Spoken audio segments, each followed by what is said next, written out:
So this painting has been something that's always fascinated me, especially since I've been studying two swords as a weapon system more.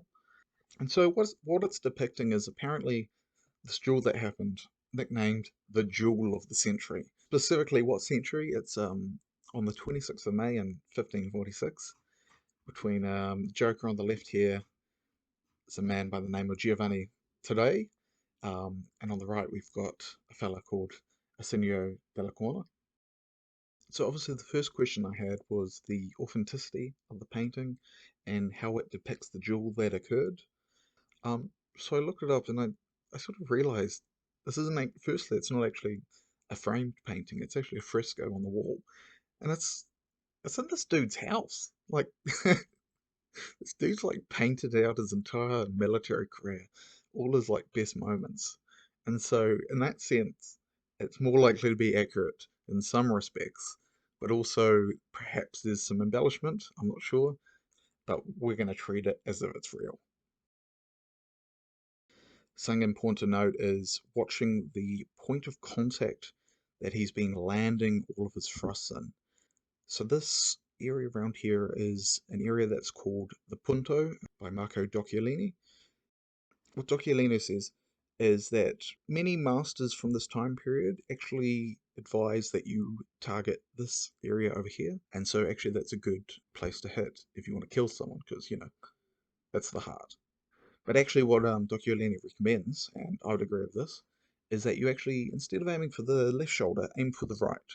And the reason for this is most people are going to be right-handed, and really what you want to do is diminish their capacity to be able to use their right sword. What you'll see from here is he's landed, for this final blow, which is the killing blow, he's landed two different attacks to the arm, and the advantage of this is it's more likely than not diminish his capacity to lift his arm and fight properly. So Ascenio, he's got like a fascinating history, and it's worth actually noting. This isn't his first duel of this fashion. He had another one in the city centre of Bologna in 1535. Achille Marazzo and Antonio Manciolino, the masters that we've been doing a lot of our two-sword study from, were alive at this point and probably saw this. In the case of that fight, he had challenged his superior officer. Ascenio managed to injure his opponent multiple times, causing the master of the field to stop the duel on multiple occasions.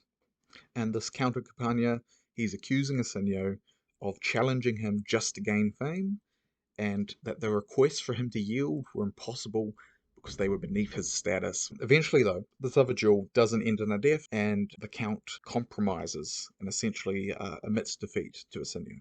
His uncle's also the Pope, and then he fought a rebellion against the next Pope, defending his hometown of Perugia. He had a lot of battles against the Ottomans, including the Great Siege of Malta. And so how does Ascenio's story end? Well, he fights in this battle called Battle of Lepanto, again against the Ottomans, and he survives, except he catches a cold, and then he dies a little bit later. Fascinating dude, really. I think one detail to notice with Ascenio is he's actually missing his right eye. Apparently he got a lance which pierced his tongue and went up into the roof of his mouth, into his eye, and so he lost that eye and he's fighting without it. So one thing with the missing of the eye, and I actually did some experimenting with this just to see what it would be like, is that it essentially removes all clockwise actions from your repertoire. Because if you're heading clockwise, you're heading into an area where your eye cannot see. So, for example, here's a maneuver I did. I managed to pull it off, but in hindsight, very foolish because it wasn't protected against the left sword in the slightest. And two, I had my eye closed. And so I literally couldn't even see it. And so we definitely see this implication of this counterclockwise movement from Ascenio, which would be fundamental to how he would fight. So for my personal interpretation of how I'd set this action up, I'd have my left sword down low to the right on the inside, and I'd have my left sword up high in the unicorn guard, something similar to this. So when I was experimenting with this, I was finding the main difference when I was trying to pull this technique off is I was finding I was having to use my left sword a lot more proactively. My opponent hasn't been stabbed twice in the arm, so perhaps that's the difference. Now, as you see from this demonstration, my opponent did favour proactively using their right sword to attack. And in fact, they're doing very similar actions to me, trying to land these thrusts to my chest.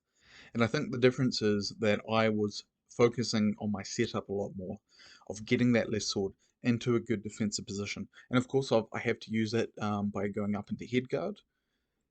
And that's the main difference. I wasn't quite able to exactly replicate the image. So I think out of the 3 minutes I spent fucking around with one of my eyes closed, I think this one's the closest that gets to the technique. You see me having good setup, and then landing the thrust in a good fashion, and then using my counterclockwise movement to get out of there, which is exactly what is being depicted.